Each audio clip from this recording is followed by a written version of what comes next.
요한복음 21장 1절에서부터 6절까지 제가 봉독하여 올려드리겠습니다. 그 후에 예수께서 디베라 호수에서 또 제자들에게 자기를 나타내셨으니 나타내신 일이 이러하니라. 시몬 베드로와 디두모라 하는 도마와 갈릴리 사람 나다나엘과 세베대의 아들과 또 다른 제자 둘이 함께 있더니 시몬 베드로가 나는 물고기를 잡으러 가겠노라 하니 그들이 우리도 함께 가겠다 하고 나서서 배에 올랐으나 그날 밤에 아무것도 잡지 못하였더니 날이 새어 나갈 때에 예수께서 바닷가에 서셨으나 제자들이 예수이신 줄 알지 못하는지라. 예수께서 이르시되 얘들아 너희에게 고기가 있느냐 대답하되 없나이다. 이르시되 그물을 배 오른편에 던져라 그리하면 잡으리라 하시니 이에 던졌더니 물고기가 많아 그물을 들 수 없더라. 아멘. 요한복음 21장의 내용은 부활하신 예수님께서 갈릴리 바닷가에서 제자들과 함께 조찬 아침 식사를 하시고 특별히 숯불을 준비해 두십니다. 그리고 베드로에게 내가 나를 사랑하느냐고 3번 묻는 장면들이 나옵니다. 그리고 나서 베드로가 순교할 것이고 그 다음에 사도 요한과 베드로가 묻는 말에 네가 무슨 상관이 있느냐라고 하는 내용이 적혀져 있습니다. 그리고 참 신기한 건 마지막에 사도 요한이 적지 않은 구절들이 2절 있습니다. 이 글을 보증 쓰는 글인데 함께 지금부터 1절부터 좀 천천히 보도록 하겠습니다. 1절에 그 후에 예수께서 디베라 호수라고 되어 있습니다. 게네사렛라고도 하고 디베라라고도 하지만 이 바다의 이름은 가장 많이 알려져 있는 건 갈릴리 호수입니다. 그러니까 바다라고도 하고 호수라고도 하는 것은 이 사람들 히브리어에 바다와 호수의 구분이 없습니다. 큰 물이라고 하는 뜻을 갖고 있는 단어 하나죠. 그래서 바다로 해석될 수도 있고 호수로 해석될 수도 있는 겁니다. 갈릴리라고 하는데 여기서 디베레라고 하는 것은 로마 황제 티베리우스의 이름을 기념하기 위해서 티베리우스라고 불렀던 것입니다. 그런데 이 디베라에 예수님과 제자들이 모여서 회복하는 시간을 갖습니다. 그런데 제가 어렸을 때 들었던 설교 중에요, 이런 게 있습니다. 베드로가 예수님이 죽고 나서 그냥 자기 갈 길대로 갔다. 그냥 원래대로 돌아갔다. 그래서 갈릴리로 갔다. 분명히 이런 설교를 들은 적이 있습니다. 잘못된 설교입니다. 갈릴리는요, 모이기로 어쩌면 예정되어져 있습니다. 예수님께서 갈릴리로 모여라라고 사인을 보낸 적이 있습니다. 언제 보냈냐면요, 마태복음 26장입니다. 혹시 찾아보시면 마태복음 26장 31절에서부터 33절인데 제가 낭독하겠습니다. 그때 예수께서 제자들에게 이르시되 오늘 밤에 너희가 다 나를 버리리라. 기록된 바 내가 목자를 치리니 양의 떼가 흩어지리라 하였느라. 그러나 내가 살아난 후에 너희보다 먼저 갈릴리로 가리라. 베드로가 대답하되 이르되 모두 주를 버릴지라도 나는 결코 버리지 않겠나이다. 갈릴리 마지막 만찬을 마친 후에 예수님께서 너희가 나를 배신할 거고 다 흩어질 것이다 라고 얘기합니다. 그리고 내가 죽은 후에 다시 살아나서 갈릴리로 먼저 갈 것이다 이렇게 얘기합니다. 또 있습니다. 마태복음 28장에 보면요, 7절입니다. 마태복음 28장 7절. 또 빨리 가서 그의 제자들에게 이르시되 그가 죽은 자 가운데서 살아나셨고 너희보다 먼저 갈릴리로 가시나니 거기서 너희가 배우리라 하라. 보라 내가 너희에게 일렀으리라 하거늘. 예수님께서 부활 후에 갈릴리에 갈 것을 이미 예언하셨습니다. 그렇기 때문에 베드로가 예수님이 돌아가시고 난 이후에 어떻게 생업으로 돌아갔다 이런 것들은 잘못된 생각이고 예수님께서 갈릴리에서 만나자고 이미 사인을 보내신 겁니다. 왜 갈릴리일까? 오늘 보면요, 예수님께서 다시 그물을 오른쪽에 던져라 이렇게 얘기합니다. 그런데 제자들을 처음에 부르실 때 그 그물을 깊은 곳에 던져라라고 얘기한 적이 있습니다. 똑같은 모습으로 다시 시작하자. 이제 우리 함께 시작하자라고 하는 사인을 보내고 있는 겁니다. 그래서 2절부터 6절까지 보면은 물고기를 잡는 장면들이 쭉 나오는 겁니다. 이 모습이 얼마나 그 제자들 입장에서 기뻤을까를 한번 묵상해 봤습니다. 얼마나 기뻤을까요? 베드로는요, 바다로 뛰어내려와서 예수님께 왔다고 성경에 써 있습니다. 예수님께서는 제자들을 부르기 전에 숯불을 켜놓고 제자들을 또 부르셨습니다. 그러면서 제자들에게 물고기를 갖고 오라 그래서 함께 물고기를 구우면서 함께 식사를 하게 됩니다. 이때요, 베드로가 얼마나 기뻤을까를 제가 이 말씀을 묵상하다가 예전에는 제가 그냥 넘어갔던 건데 깊이 묵상이 되었습니다. 베드로는요, 자신이 예수님을 3번 부인했어요. 예수님이 부인할 거라고 얘기했는데 나는 그러지 않을 거라고 다짐까지 했음에도 불구하고 닭 울기 전에 예수님이 3번 부인을 했습니다. 그리고 예수님을 3번 부인했어요. 그리고 나서 예수님이 십자가에 돌아갔는데 베드로의 심정이 어땠을까가 이번에 저한테 다르게 와닿습니다. 저는 딱 그 20일 전에 어머니가 하늘나라로 소천했습니다. 이 글을 읽으면서 이런 생각이 들었어요. 어머니를 부활하셔서 며칠만 다시 볼 수 있다면 하고 싶은 말을 할 텐데 내가 안 그랬다고, 내 마음은 안 그랬다고. 이 베드로의 마음이 이번에 특별히 전해졌습니다. 베드로의 마음, 베드로는 얼마나 하고 싶었을까요? 예수님 만났으면 예수님 내가 내 마음은 안 그랬다고. 내 마음은 안 그랬다고? 예. 그렇게 해서 예수님의 3번을 만났고, 예수님께서 그렇게 만나서 조찬을 만난 후, 맛있게 드시고 난 후에 내가 나를 사랑하느냐라고 3번을 묻습니다. 그리고 예수님, 내 마음 알잖아요. 예수님께서 아십니다. 내가 당신을 사랑하는지 아십니다. 라고 합니다. 이건요, 회복이에요. 베드로 입장에서는 치유고 회복입니다. 그런데 우리는 이 장면에서 더욱더 놀라운 걸 하나 봐야 돼요. 7명의, 다른 6명의 제자가 주변에 있었습니다. 자, 보세요.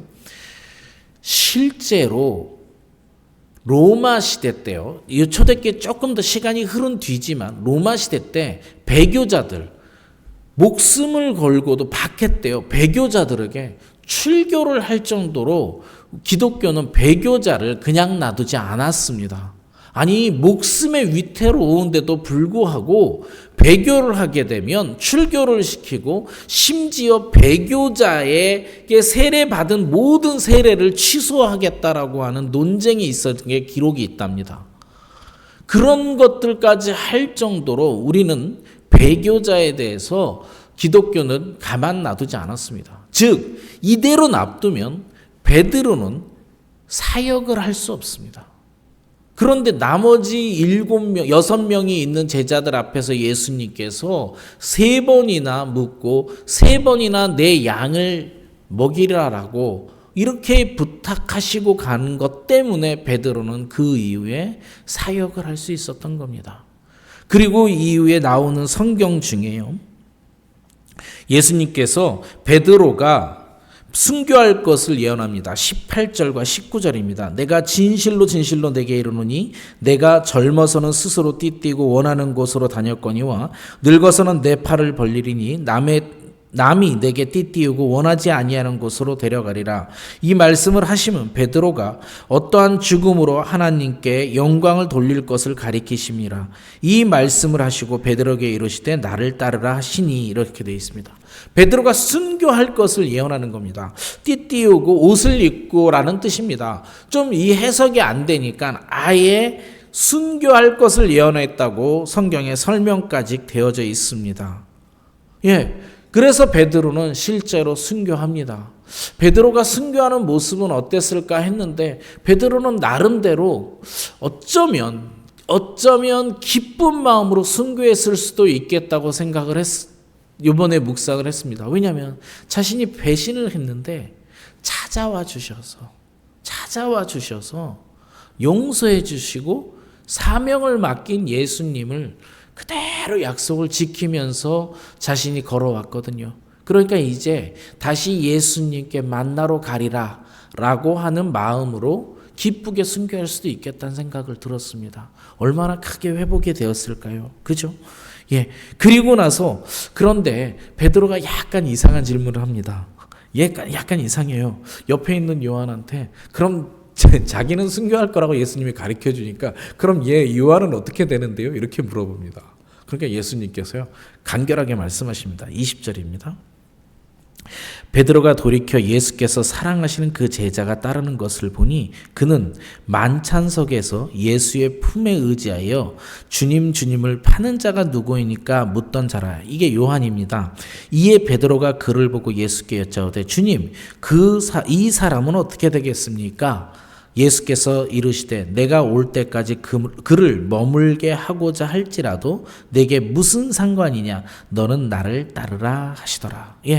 예수님께서 간결하게 합니다. 너와 상관없지 않느냐. 이거 영어로 얘기하면 이거예요.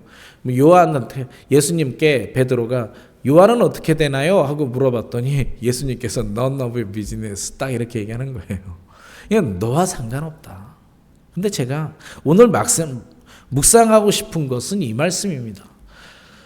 예수의 재림 때까지 요한을 살게 두더라도 이건 예수의 재림 때까지 요한이 살겠다라는 것이 강조된 거 아니죠. 그 뒤에 말입니다. 너와 무슨 관계가 있느냐. 너 할 일을 해라 라고 하는데 더 강조가 되어 있는 말씀입니다. 이 말씀이 써져 기록돼야 되는 이유가 있습니다. 초대교회 만약에 이 말씀을 그대로만 놔뒀다면 초대교회는 요한 사도는 예수의 재림 때까지 살 사람이라는 오해가 있을 수 있었다고 합니다. 그래서 23절에 이 말씀이 형제들에게 나가서 그 제자는 죽지 아니하겠다 하였으나 예수의 말씀은 그가 죽지 않겠다 하신 것이 아니라 내가 올 때까지 그를 머물게 하고자 할지라도 내게 무슨 상관이냐 하신 것이니라. 해석까지 다뤄졌어요. 혹시나 요한이 오래 산다라는 거라고 말씀으로 착각할까봐 그게 아니고 사도들이 소명을 다하고 사역을 다할 때 각자의 사명대로 사역을 하는 것이다 라고 하는 것에 더 포커스를 맞춘 것이다 라고 이렇게 설명이 되어져 있습니다. 그리고 24절과 25절인데요. 특이합니다. 좀 낯설어요. 이제 거기까지는 다 성경으로 볼 수 있는데 24절 이 일들을 증언하고 이 일들을 기록한 체자가 이 사람이라. 자, 이 말을 보면 사도 요한은 아닌 것 같죠. 이 글을 쓴 사람이. 우리는 그의 증언이 참된 줄 아노라. 예수께서 행하신 일이 이 이외에도 많으니 만일 낱낱이 기록된다면 이 세상이라도 이 기록된 책을 두기에 부족할 줄 아노라. 이게요, 나중에 이런 겁니다. 사도 요한이 다 쓰고 그 중에 몇 사람들이 증인을 쓴 겁니다. 이 글은 참되다. 이 글은 정확하게 기록되어 있다라고 보증 쓰는 글입니다. 그래서 요한복음은 뒤에 다른 성도들, 다른 사도들, 다른 믿음의 형제들에 의해서 보증되어진 글입니다. 참되게 기록되었다고. 이렇게 해서 우리는 복음서를 마무리했습니다. 오늘 복음서를 마무리하면서 오늘 아침에 우리가 묵상하고 싶은 것은 어쩌면 두 가지고 어쩌면 한 가지입니다. 배신자에게 찾아온 예수님. 그리고 그 예수님께서 회복을 통해서 치유해 주시고 소명을 맡기십니다. 우리에게 소명을 맡기는 거예요. 이곳에 저는 목사이니까 소명이 있다라고 얘기하겠죠. 그럼 나는 집사니까, 나는 장로니까 소명이 없을까요? 이곳에 있는 모든 우리는 예수님의 제자가 되겠다라고 제자로 부르심을 받은 소명을 받은 자들입니다. 근데 이 땅에서 살아가는 동안 우리는 소명을 받아서 교회에 봉사를 하던, 사역을 하던, 선교를 나가던, 아니면 일터에서 일하면서 일터에서의 성결한 모습으로 살아가든 우리는 예수님께 맡겨진 소명을 받은 사람입니다. 그런데 예수님께서 오늘 이렇게 이야기합니다. 너의 옆 사람에게 신경 쓰지 말고 너와 나의 사역에 포커스를 두자. 너의 옆 사람에 너와 무슨 상관이 있느냐, 이겁니다. 그러다가 이 말씀을 묵상하면서 저는 이런 생각을 해봤습니다. 특히 저는 이제 좀 경험이 싱가포르에서 어떤 신앙생활을 하다 보니까 싱가포르리안들에 비해서 한국 사람들이요, 주변 사람을 너무 신경 쓰는 사역을 합니다. 사실 우리는요, 예배당에 나와서 하는 행동들, 주위 사람의 눈치를 보면서 하는 것도 많이 있습니다. 어쩌면 저 사람이 못하기 때문에 내가 열심으로 헌신하는 모습도 있지만 내가 열심히 하기 싫은데 저 사람 때문에 하기도 합니다. 그러니까 쉽게 얘기하면 우리는 조금, 우리 한국 사람의 세계관 속에서는 타인을 신경 쓰는 경향이 좀 있습니다. 그런데 예수님께서 오늘 이렇게 말씀하시는 겁니다.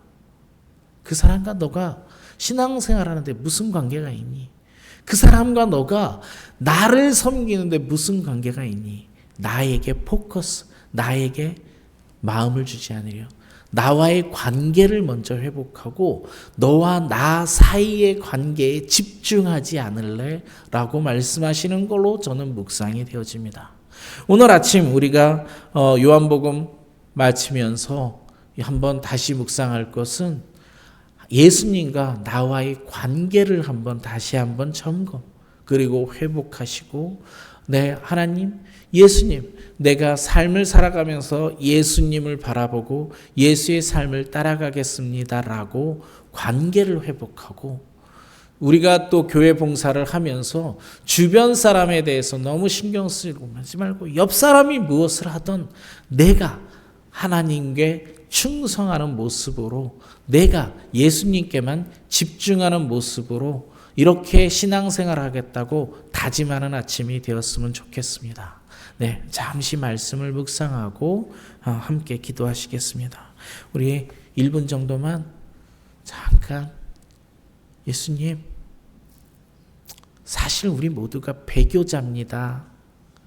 어쩌면 이 땅에 복음을 알았지만 예수님 뜻대로 안 살아가고 사실은 예수님, 하나님 이름을 욕되게 살아간 적이 많이 있습니다 라고 고백하고, 그리고 하나님, 이제 내가 다른 사람이 아니라 하나님께, 예수님께 집중하겠습니다 라고 잠시 묵상했으면 좋겠습니다.